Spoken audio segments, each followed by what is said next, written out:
ಭಾರತವು ಪ್ರಪಂಚದಲ್ಲಿ ಅತ್ಯಂತ ದೊಡ್ಡ ಪ್ರಜಾಪ್ರಭುತ್ವ ದೇಶವಾಗಿದೆ. ಭಾರತ ಸಂವಿಧಾನದ ಗಾತ್ರವು ಸಮೇತ ಅತ್ಯಂತ ದೊಡ್ಡದಾಗಿದೆ. ಅಂದ್ರೆ ಪ್ರಪಂಚದಲ್ಲಿ ಎರಡನೇ ಅತ್ಯಂತ ದೊಡ್ಡ ಗಾತ್ರದ ಲಿಖಿತ ಸಂವಿಧಾನ ಅಂತ ಹೇಳ್ಬೋದು. ಅದೇ ರೀತಿಯಲ್ಲಿ ಮೊದಲನೇ ಸ್ಥಾನದಲ್ಲಿ ಅಲ್ಬಾಮಾ ಸಂವಿಧಾನ ಗಾತ್ರದಲ್ಲಿ ಅತ್ಯಂತ ದೊಡ್ಡದಾಗಿದೆ. ಎರಡನೇದಲ್ಲಿ ವಿಧಿಗಳು, ಅನುಸೂಚಿಗಳು ಮತ್ತು ಭಾಗಗಳನ್ನು ಇಲ್ಲಿ ಗಮನಿಸಬಹುದು.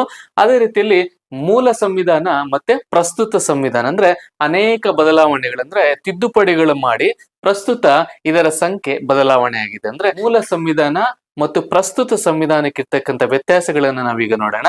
ಅದರ ಸಂಖ್ಯೆಯ ಬದಲಾವಣೆಯನ್ನು ನೋಡೋಣ. ಮೂಲ ಸಂವಿಧಾನದಲ್ಲಿ ವಿಧಿಗಳ ಸಂಖ್ಯೆ 395, ಪ್ರಸ್ತುತ 470 ವಿಧಿಗಳು. 470 ವಿಧಿಗಳು ಪ್ರಸ್ತುತ.